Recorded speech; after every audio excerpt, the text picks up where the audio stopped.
The night she signed the papers that merged two empires, Margaret Hale felt the weight of silence more than applause, standing alone in the glass corridor of her Chicago headquarters while the cleaning crew moved like shadows behind her. She watched a man in a gray janitor's uniform pause to straighten a crooked frame on the wall, and something in the careful way he touched it made her chest ache. What if your life looked perfect from the outside, but inside it was hollowed out by years of loss and expectation? What choice would you make if the one person who saw you clearly was the one everyone else overlooked? Margaret had clawed her way to the top of the pharmaceutical world after inheriting a company drowning in debt and scandal, and she did it by hardening herself against pity and hope alike. The boardroom respected her precision, the media praised her steel, but no one saw the nights she slept in her office because going home felt like entering a museum of grief. Her parents had died in a winter crash years earlier, and love had become a liability she refused to carry. When she noticed the janitor again the next morning, quietly humming a hymn as he polished the floors before dawn, she felt an unexpected calm settle over her. His name, stitched simply on his chest, was Thomas Reed, and he never lingered, never stared, never asked for anything. Thomas had learned long ago how to disappear in plain sight. The United States had once trained him to lead men through fire and chaos, to make impossible decisions under the weight of lives depending on him, but that chapter ended with a classified report and a folded flag he never opened. After a mission went wrong overseas, after he carried guilt heavier than any weapon, he came home to a country that thanked him quietly and moved on.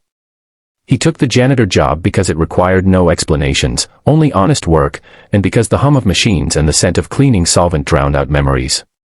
Watching Margaret from a distance, he recognized the same loneliness he carried, the kind that didn't ask to be fixed but noticed when someone tried. Their connection grew in small, wordless ways that felt safer than promises. Margaret began arriving earlier, finding comfort in the ritual of shared silence as Thomas worked and she drank her coffee. She learned his routines without prying, and he learned the rhythms of her stress without offering advice. In a world that constantly demanded her attention, his presence asked for nothing, and that became everything. If you were in her place, burdened by power and expectation, would you trust the quiet kindness of someone with no agenda, or would fear tell you to walk away? When the press discovered that the untouchable CEO had married a janitor in a private courthouse ceremony, the headlines were merciless. Analysts speculated about motives, friends questioned her sanity, and board members whispered about optics and risk. Margaret endured it with a strange peace, choosing a modest home on the edge of the city and evenings spent cooking simple meals over gala dinners.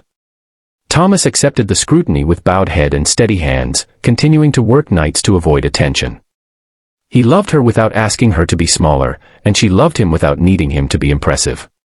Yet beneath the calm, both carried secrets that pressed against their ribs.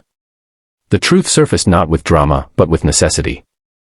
One winter evening, a security breach trapped Margaret and several employees in an underground parking structure as alarms wailed and panic spread. Thomas, on his way to clock in, moved without hesitation, guiding people to safety with a command presence that cut through fear like light through fog. He disabled a threat no one else saw coming, using skills no janitor should possess, and in the aftermath, as sirens faded, Margaret looked at him with a dawning realization that reshaped everything she thought she knew.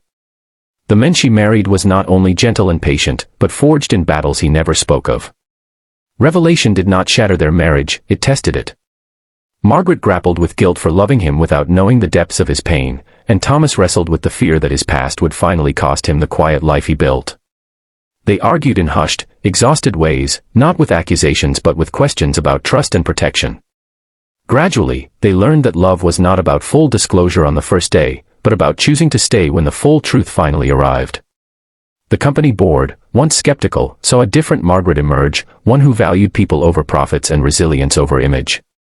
Thomas eventually left the janitor job, not to reclaim glory, but to mentor veterans struggling to find their place, using his experience to guide without commanding. Margaret funded the program quietly, refusing to attach her name, understanding at last that real impact often thrived in anonymity.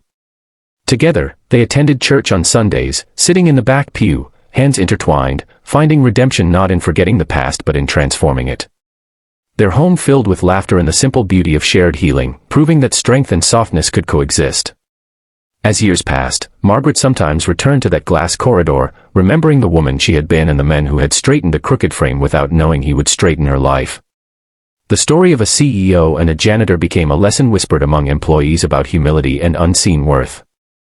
And if you pause for a moment and let it settle, you might ask yourself who you have overlooked, and what quiet miracles wait in the margins of your own life. If this story stirred something in you, share your thoughts and reflections in the comments below, and if it truly touched your heart, gently consider liking, commenting, sharing, and subscribing so more stories of second chances and unseen courage can find their way to those who need them most.